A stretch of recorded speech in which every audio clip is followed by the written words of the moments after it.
Bonjour à tous. Donc aujourd'hui, on va s'attaquer à un problème qui est assez récurrent sur les images H-alpha RVB, HOO et parfois SHO, mais c'est surtout les images rougeoyantes comme ça. Donc c'est le problème, comme on peut voir ici, de sursaturation. Donc c'est un problème qui rend l'image vraiment pas très belle en fait. Si je zoome un petit peu dans les parties, on voit qu'ici c'est très très rouge, trop rouge en fait. J'appelle ça sursaturé, mais en fait c'est simplement saturé. Donc on va changer ça.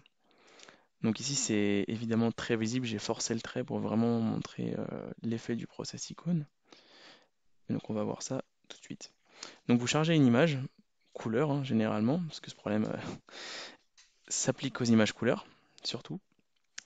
Vous chargez le process icône qui s'appelle ici retrait de sursaturation. Donc vous l'ouvrez, moi il est déjà ouvert. Il ressemble à ça, donc il n'est pas très grand, hein, c'est pas mal. Donc le but ici, je vous explique un petit peu globalement l'architecture du process icône. Donc on va extraire nos trois couches RVB de cette image. On voit bien qu'en fait c'est vraiment le rouge hein, qui est atteint par cette saturation. On va faire un masque pour isoler les zones saturées, qu'on va ensuite réduire. On va réduire la saturation de ces zones-là, on va retirer le masque et on va recréer notre image couleur. Donc voilà, donc c'est pas très compliqué et c'est franchement utile. Donc si image couleur, j'ai mis ici image couleur parce qu'en fait on peut avoir des effets de sursaturation sur des images noir et blanc, ça fera juste très blanc, mais globalement ça s'applique généralement aux images couleurs. Donc on extrait ici nos trois canaux RVB, donc on veut leur donner un nom spécifique. On va pas s'embêter, on va juste les extraire.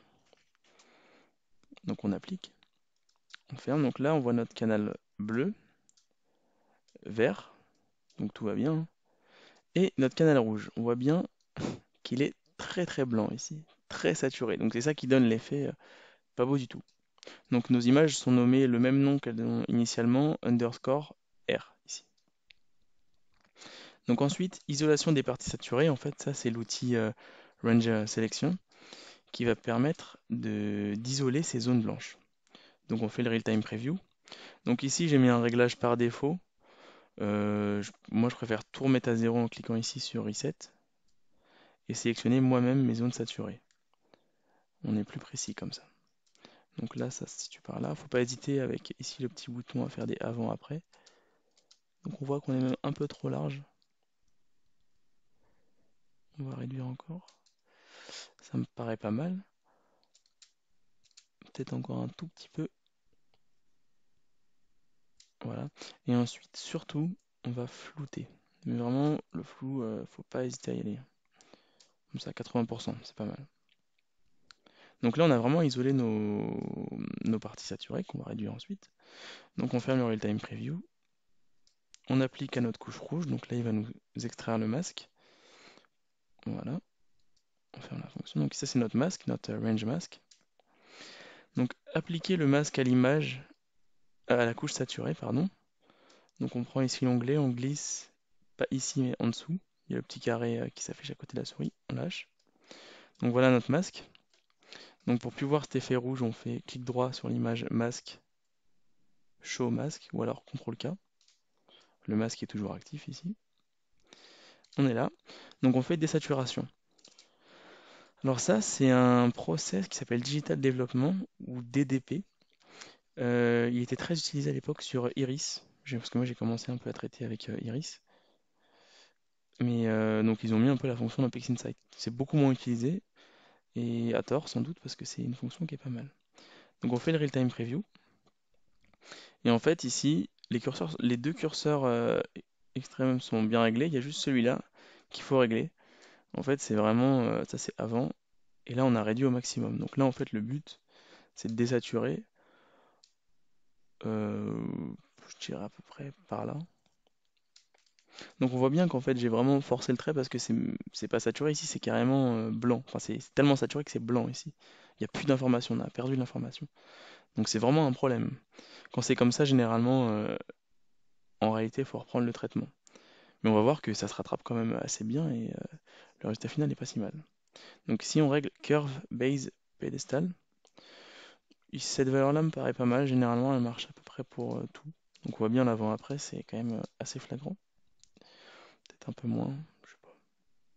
On va mettre 0,2, ça en a une valeur sympa.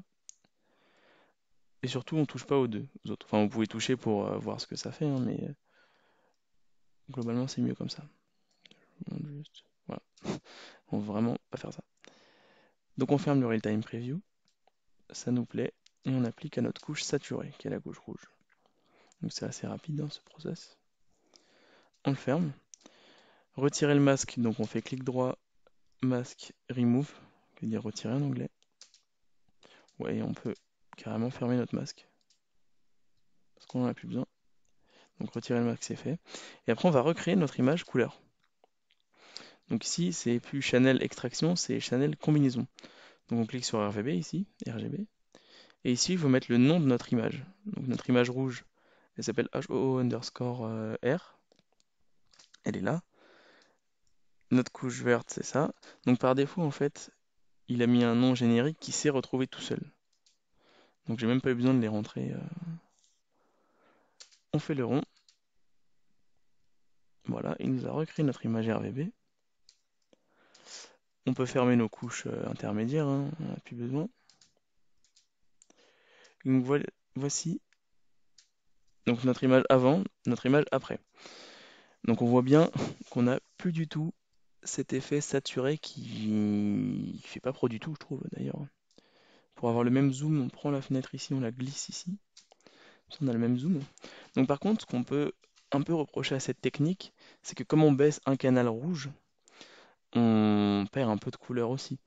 Donc on peut pas ensuite faire une courbe en plus. Donc ça c'est optionnel, hein, c'est à vous de voir. Mais moi je trouve que par exemple là on a un peu perdu de peps d'image. Donc on ouvre l'outil courbe, on clique sur notre image active ici, Real-Time Preview. Et ici en fait on va toucher aux courbes soit S, qui est saturation, soit C, comme C component c'est la couleur en fait. Donc on peut y aller, hein. Faut faire ça évidemment. Mais on peut rajouter. Sinon, si on fait ça, bah, en fait, ce qu'on a fait ne sert à rien. Donc en fait, on peut rehausser un petit peu la couleur, mais sans resaturer par derrière. En fait. Voilà, donc là, ça me paraît beaucoup mieux. Donc avant, après.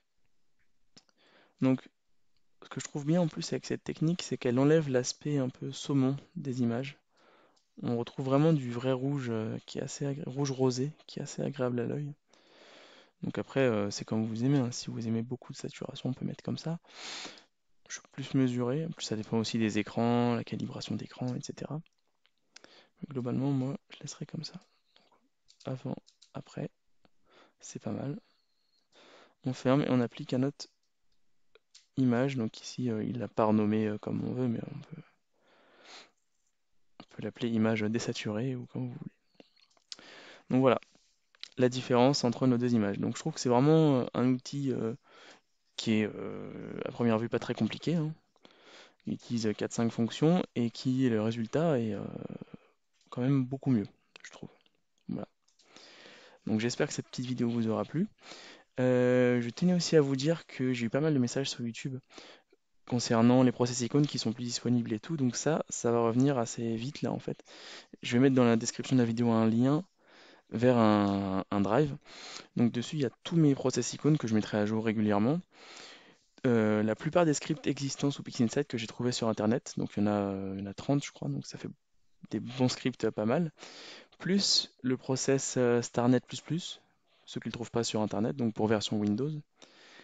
Et il y a aussi dans la partie script des scripts à moi, parce que je me suis mis depuis peu à l'écriture de petits scripts. Donc je vous laisserai aller regarder et je ferai un tuto pour expliquer un peu comment mes scripts fonctionnent.